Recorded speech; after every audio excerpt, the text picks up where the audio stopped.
Imagine a world where a single mistake could destroy not just your life, but ripple outward, shattering the lives of everyone you care about.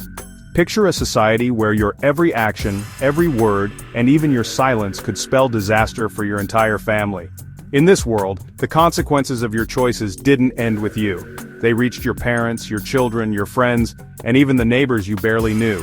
The weight of responsibility was crushing, and the fear of making a wrong move was ever present. In ancient China, under the Qin Dynasty, this was reality.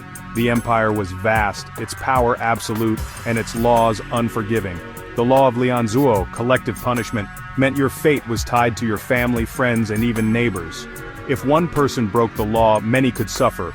Justice wasn't about individual guilt, it was about enforcing obedience through fear. The system was designed to make everyone responsible for everyone else, turning entire communities into watchful guardians and potential informants.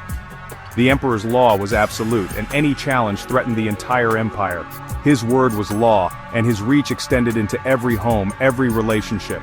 To control one person, the Qin rulers believed, you had to control their entire social world. By making everyone responsible for each other, the state created a network of mutual surveillance and suspicion. Would you risk your family's lives for your beliefs? Lianzuo forced everyone to ask this question. Even a whisper of dissent could bring disaster to those you loved most. Suspicion filled the air. Every conversation could be a trap, every neighbor, a potential accuser. The bonds that once held communities together now threatened to tear them apart.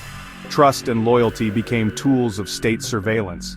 The government weaponized relationships, turning friends and family into informants, whether willingly or out of fear. People were encouraged to report any sign of dissent. Failure to do so meant you could be punished as harshly as the criminal. The pressure to betray others was immense, and silence could be as dangerous as speaking out. Daily life was shaped by this anxiety. Silence and conformity became survival strategies. People learned to hide their true thoughts, to blend in, to never stand out. The message was relentless. You are not just an individual but part of a collective responsible for each other's actions. The fate of many rested on the choices of one. Your failures became everyone's burden. The pain of punishment was shared, and the scars ran deep through families and communities. In the Qin Dynasty, no one was ever truly alone, or truly safe. The threat of collective punishment haunted every moment, every decision. Fear ruled as powerfully as the emperor himself. It seeped into daily life, shaping how people spoke, acted, and even thought. The will of the state was enforced not just by law, but by the ever-present threat of shared punishment. The eyes of the empire were everywhere, and no one could escape their gaze. This was the shadow that loomed over every home, binding all in a web of collective guilt, a world where fear and responsibility were shared, and where the cost of a single mistake could echo for generations. Why would a government create such a terrifying system? What could drive rulers to embrace such extreme measures where fear and control overshadowed compassion and trust? The answer lies in legalism, a philosophy forged in the fires of chaos and war. Legalism rose during the chaos of the warring states, offering a harsh solution: order through strict laws and absolute control. In a world torn apart by endless conflict, legalism promised stability, but at a steep cost. Legalist thinkers like Shang Yang believed people were selfish and needed to be tightly controlled. They saw human nature as fundamentally flawed, requiring constant supervision and discipline. Virtue and kindness, they argued, were useless. Only fear could ensure order. The threat of punishment, not the promise of reward, was the true motivator. The state was everything, the individual, expendable. The needs of the many, as defined by the rulers, always outweighed the needs of the few. Laws were clear, severe, and enforced without mercy. There was no room for leniency or forgiveness. Punishments were harsh to deter even the thought of crime. The fear of retribution kept people in line, shaping society through intimidation. The emperor's authority was absolute, and the law was a weapon. His word was final, and questioning it meant risking everything. Under legalism, the Qin state became a centralized militaristic machine. Every citizen was a cog in the vast apparatus of the empire. Every aspect of life was regulated by the government. From daily routines to family affairs, nothing escaped the state's watchful eye. Lianzuo was the perfect tool. It made everyone responsible for each other, spreading the emperor's power into every home. Neighbors watched neighbors, families policed themselves, all to avoid collective punishment. The law's reach was total. Its cost, human suffering. Fear and suspicion became a way of life, eroding trust within communities. This iron-fisted approach unified China, but at a terrible price. The people paid with their freedom, their happiness, and sometimes their lives. The stability it created was built on fear, not trust. In the end, the legacy of legalism was a nation held together by force, always teetering on the edge of unrest.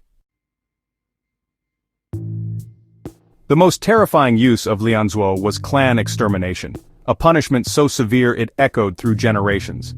In ancient China, the law was not just a tool for justice, but a weapon of fear, wielded by emperors to crush dissent and ensure absolute loyalty. For crimes like treason, one person's guilt meant death for their entire family. The fate of dozens, sometimes hundreds, could be sealed by a single accusation. The law was brutally clear. Punishment rippled out to parents, spouses, children, and extended relatives. No one was spared, no matter how distant the bloodline. The extermination of the three clans struck fear into everyone. Villagers whispered about it in hushed tones, dreading the day soldiers might arrive at their own doors. Even distant relatives could be executed for one person's crime. The web of guilt stretched far, ensnaring cousins, uncles, and anyone linked by blood or marriage. Guilt became a hereditary stain. Babies and elders alike could be killed for another's actions. The innocent suffered alongside the accused, their only crime being family. The message was chillingly simple. Defy the state, and your entire lineage is erased. Generations of history could vanish overnight, wiped from memory and record. This weaponized love and loyalty, making family bonds into chains. The threat of collective punishment forced people to police not just themselves, but each other. A father's crime could doom his children. A brother's rebellion could destroy his sister's life. Every act of defiance risked the lives of those you loved most. The law made no distinction between guilty and innocent. Justice was collective, and mercy was rare. The threat was a powerful deterrent. Few dared risk their families' lives. Fear kept the empire in check, binding hearts with invisible chains. The stakes for defiance were impossibly high. Every decision was shadowed by the risk of total ruin. The system ensured obedience by turning the most basic human connections into liabilities. Love became a source of fear, and trust a dangerous gamble. It was a brutal, effective tool for maintaining power. The emperor's will reached into every home, every heart, and every generation. Under the Qin, no one's fate was truly their own.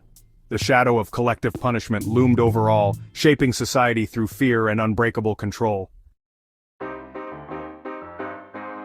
Lianzuo didn't stop at family. It invaded neighborhoods and villages. Households were grouped into units, each responsible for the other's actions. If one person committed a crime and others didn't report it, all were punished. The penalty for silence could be as severe as the crime itself, even execution. This system turned neighbors into informants, trust into suspicion. Everyone watched everyone else, fearing that a neighbor's secret could become their death sentence. The state outsourced policing to the people, making every citizen a potential agent of the law. Reporting on others became a matter of survival. Friendships fractured, communities dissolved into fear. The Qin achieved control by making unity impossible. No one dared trust, and everyone was trapped in a cage of suspicion. The neighborhood became a prison, built from fear, not walls. Execution wasn't the only punishment. Forced labor awaited many. For lesser crimes or distant relatives, enslavement meant a lifetime of grueling work for the state. Families were stripped of freedom and sent to toil on massive projects like the Great Wall. Men labored in dangerous conditions. Women and children worked in mills or kitchens. Death from exhaustion or disease was common. This system punished families and fueled the empire's ambitions. A child could be born a slave for a crime committed before their birth. Forced labor was a living reminder the state's punishment could last generations. History remembers infamous cases where Lianzuo's full force was unleashed. The burning of books and burying of scholars under Qin Shi Huang was one such moment. Hundreds of scholars were executed for dissent, their families likely enslaved or killed. The goal erased not just individuals, but entire intellectual lineages. Another case, Chen Sheng, a low-ranking officer, rebelled after facing execution for a minor delay. The law left no room for mercy. Rebellion became the only option. His uprising sparked the fall of the Qin Dynasty. The system meant to ensure stability instead bred desperation and revolt. Fear kept many in line, but it also pushed some to extremes. The Qin's harshness led to its own destruction. The dynasty built on terror lasted only 15 years. Why govern with such cruelty? To the Qin, it was cold logic, not madness. Their goal: forge a unified, stable empire from chaos. Control was essential. Conquered peoples resented their new rulers. Only overwhelming force and inescapable law could prevent rebellion. Lianzhou enforced loyalty by making everyone responsible for each other. It also provided endless labor for the empire's grand projects. Every crime fed more workers into the state's machine. The system broke down old loyalties, replacing them with absolute obedience to the emperor. Family and clan ties became liabilities, not strengths. The only relationship that mattered was between subject and ruler. In the legalist vision, fear was the glue that held the empire together. The Qin Dynasty collapsed after just 15 years, undone by its own brutality. The Han Dynasty learned from this, promoting Confucianism and softening the harshest laws. Yet Lianzhou didn't disappear. Collective punishment remained for serious crimes. The idea of shared responsibility was too useful to abandon. Over centuries, the scope and severity of the law changed, but the principle endured. Only in the 20th century was collective punishment finally abolished. Still, its legacy lingered in Chinese culture. The shadow of Lianzhou shaped ideas of family honor and group responsibility for generations. The Qin's iron rule left a mark that lasted long after its fall. The Qin dynasty's legacy is one of contradiction, unification, and tyranny. Lianzhou stands as a chilling example of fear as a tool of power. It warped family and community, making trust dangerous and guilt contagious. The principle of group responsibility became deeply embedded in Chinese society. It fostered loyalty, but also stifled individuality and bred conformity. The harshness that was meant to ensure the Qin's permanence led to its rapid collapse. Later dynasties learned power cannot rest on fear alone. The Great Wall endures, but so does the memory of the fear that built it. Lianzhou forces us to ask, what is the true cost of order? In the end, the burden of one became the burden of all. A legacy carved in both stone and memory. And